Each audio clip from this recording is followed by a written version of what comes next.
Evening greetings, one and all. William Theo here, homegrown and happy to bring you PTV News Now. Topping our stories this evening, beleaguered Bamban Tarlac Mayor Alice Guo has her political woes piling up.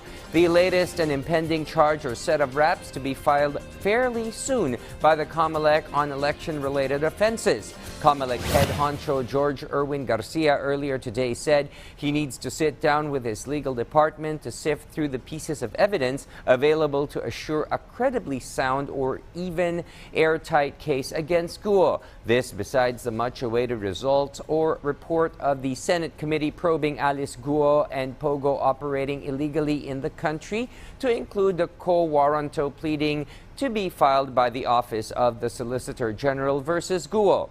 Perjury, falsification, and misrepresentation raps are likely to be filed against Guo. Rivera said, knowing fully well the statute of limitations on potential election-related cases mulled against her.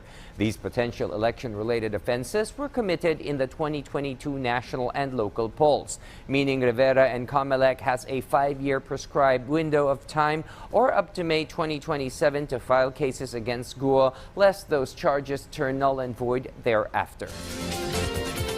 Meanwhile, Donald Trump and U.S. President Joe Biden are back on the stump after last week's debate that ended catastrophically for the latter after his mental flubs on stage, and a number of Democrats, pundits, and political experts are calling for him to step aside. But Biden is stubborn, egged on by family, close friends, and staunch allies, even as Democratic leaders hint of a potential replacement by way of a contested convention next month in Chicago, like our VOA Scott Stearns tells us in this report. Donald Trump and Joe Biden were back on the campaign trail after last week's first debate, with Biden looking to reassure supporters that he's ready for a second term following an at times halting debate performance. I give you my word as a Biden, I would not be running again if I didn't believe with all my heart and soul I can do this job. Because quite frankly, the stakes are too high. Biden fundraising over the weekend was another chance for his campaign to push back against concern among some in the Democratic Party that his debate stumbles mean they should be looking for a new candidate. If there were a new, vigorous, younger Democratic nominee, I think people would take that opportunity in a minute to keep Trump out. Trump said the debate showed this election is a choice between strength and weakness. The question every voter should be asking themselves today is not whether Joe Biden can survive a 90-minute debate performance, but whether America can survive 4 more years of crooked Joe Biden in the White House. Trump told a post-debate rally that he believes Biden will stay in the race. Many people are saying that after last night's performance that Joe Biden is leaving the race. But the fact is, I don't really believe that, because he does better in polls than any of the Democrats they're talking about. Among the Democrats who some in their party are talking about possibly replacing Biden are his running mate, Vice President Kamala Harris, Governor of the key swing state of Michigan, Gretchen Whitmer, California Governor Gavin Newsom, Kentucky Governor Andy Beshear, and Illinois Governor J.B. Pritzker. None of those Democrats is calling for replacing Biden. Switching candidates before their party's August convention would require Biden dropping out. They would have to go to the White House and try to convince him, and he will be tough to convince. And they'll also have to try to convince Joe Biden, and that may be even tougher. The First Lady told a post-debate rally that her husband showed he's America's best choice. What you saw last night on the debate stage was Joe Biden, a president with integrity and character, who told the truth. And Donald Trump told lie after lie after lie. Early post-debate polling by CBS News shows most Democrats believe Biden should still be their nominee. It's the political parties' conventions that will have greater impacts with voters than debates, says Marquette University political science professor Julia Azari.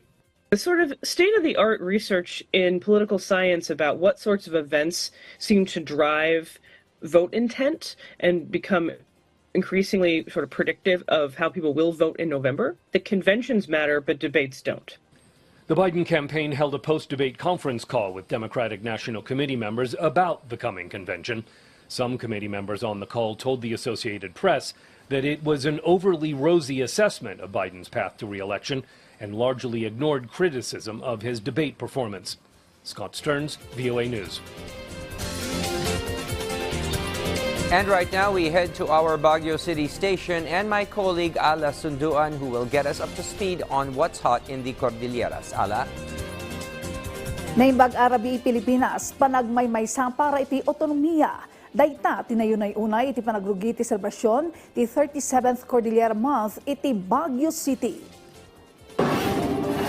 Naangay ti tradisyonal a ritual kastanda iti panagrugi ti selebrasyon, iti may katalupulok at 7 atawan ti Cordillera Administrative Region. Nadanmat iti parada a pinasitan nagiti ahensya ti gobyerno ken grupo iti riyon.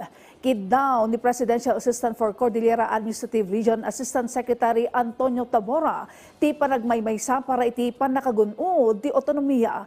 Para matkini Regional Development Council Chairperson ken Baguio City Mayor Benjamin Magalong, kasapulanen nga agaraw dagiti panakabagi iti Cordillera iti Kongreso. Nagmaymaysamet dagiti nagdudumang opisyales iti riyon para iti manifesto of support para iti Cordillera Regional Autonomy.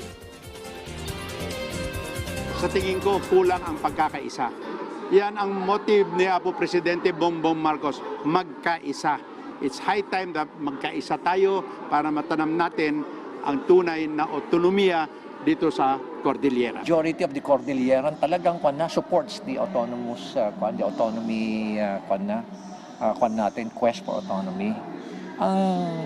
Dapat natututukan natin 'yon sa Kongreso na. Doon na talaga ang laban yan sa Kongreso na Kaya sana bigyan naman ng pansin ng ating mga representatives. Iti dumapay nga damag nakikaykaysa ti lokal na gobyerno ti Baguio iti obserbasyon ti National Disaster Resilience Month. Tunggal bulan ti Hulyo mag-obserbaran ti National Disaster Resilience Month. Ti tema itatawan bantayog ng katatagan at pagbubuklod sa layuning kahandaan. Panggap ti National Disaster Resilience Month ang may pakamukan mitandudo ti kultura ti panagsagana ken kinaandar. Iti panawon ti didigra. Kagidan ti panaglukat ti National Disaster Resilience Month, naadaan iti motorcade parade iti Baguio City, pinasatan dagiti daduma response agencies, volunteers, BCPO, AFP, ken dadumapay nga ahensya.